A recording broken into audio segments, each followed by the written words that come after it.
As कम, achievement ज्यादा। और मैं चाहता हूं कि एक बार तहे दिल से हमारे ग्रेट गुरु दीपक भैया के लिए एक बार जोरदार ताली होना चाहिए कि बचपन से उनका एक बहुत अच्छा कॉपरेशन, एक अच्छी प्लानिंग मिलती रही। और उसके बाद भैया ने जैसा कि अभी बताया कि जिस बाग में कोई माली नहीं होता वो बाग बहुत जल्दी उजड़ जाता है। तो जहां भी गलती किए, हमारे कई सारे ऐसे गुरु हैं। मैं सीरीज में अगर बोलना चाहूंगा तो हमारे संजीत भैया से लेकर राहुल भैया हो गए, उत्तम भैया, अरविंद भैया हो गए, और लास्ट में जो हमारे गुरुओं के गुरु, मैं चाहता हूं एक बार इन सारे हमारे ग्रेट अपलाइन और रणविजय सर के लिए एक बार जोरदार विघन होना चाहिए। नेक्स्ट में दोस्तों इस सिस्टम में आए थे, स्ट्रगल बहुत सारा हुआ था, क्योंकि दोस्त उस टाइम में हम लोग जब एडमिशन लिए थे तो बोल के देखा जाए एक साइकिल भी नहीं होता था। तो हम लोग पैदल निकल जाते थे, इनवाइटिंग करने पैदल ही निकल के हम लोग फॉलो वगैरह किया करते थे। धीरे धीरे जब एक सीनियर का बाइक आया तो सपना बना था कि एक दिन हम लोग का भी बाइक आएगा। तो हम लोग को ऑफिस में बैठ के दीपक भैया समझाया करते थे, देखो भाई आज मेरा बाइक आया है, तुम लोग भी मेहनत करोगे, काम करोगे तो ऐसा बाइक तुम्हारा भी होगा। तो मेहनत किए दोस्तों, स्टार्टिंग में मोबाइल हुआ, बाइक हो गया, इसके साथ साथ में लैपटॉप भी हुआ। साथ साथ में दोस्तों देखा जाए तो अभी रिसेंटली 2 साल पहले सिस्टर का मैरिज में सपोर्ट भी मैं थोड़ा बहुत किया था। घर का भी कुछ कंडीशन ठीक ठाक नहीं था, उसको भी सही किया।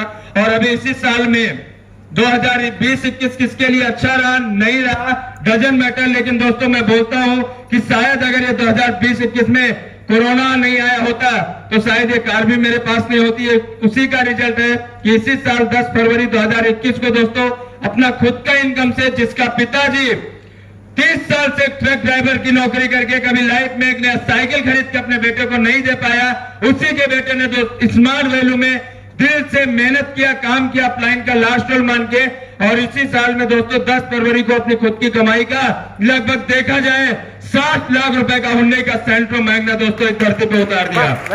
और आज दोस्तों लेके चलता हूं, जिस टाइम में मेरा कार आया था और भी बहुत सारा फोटोग्राफ है, फैमिली वाला भी था उसमें। तो मेरा पिताजी दोस्तों, मेरा एक ख्वाहिश था कि मेरा पिताजी एक ट्रक चलाते थे, तो ट्रक का स्टीयरिंग जब वो पकड़ते थे तो उनका हाथ में मैं देखा था पूरा छाला पड़ा हुआ था। तो एक सपना बना था कि मेरा जब कार आएगा तो कार का स्टीयरिंग अगर कोई पकड़ेगा तो मेरा पिताजी होगा।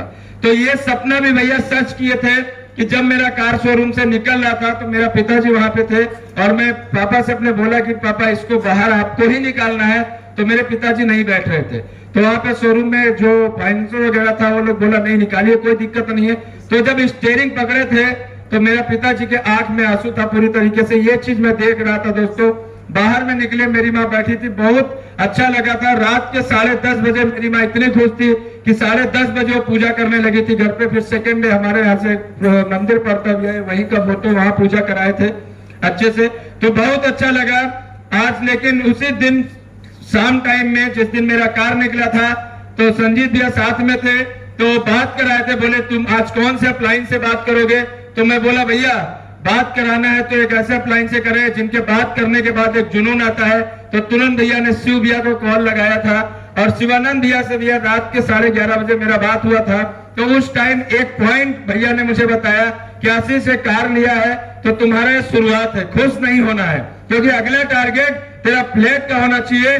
तो मेरा जो टारगेट है नेक्स्ट ईयर में दोस्तों अपना मैं भी बुक करूंगा। इसी लखनऊ की धरती में लगभग देखा जाए तो 55 लाख रुपए का फ्लैट नेक्स्ट ईयर में दोस्तों मैं भी बुक करने के लिए जा रहा हूं। बस इतना ही बता के मैं बातों को अपने कंप्लीट करूंगा। Okay, thank you, wish you all the best.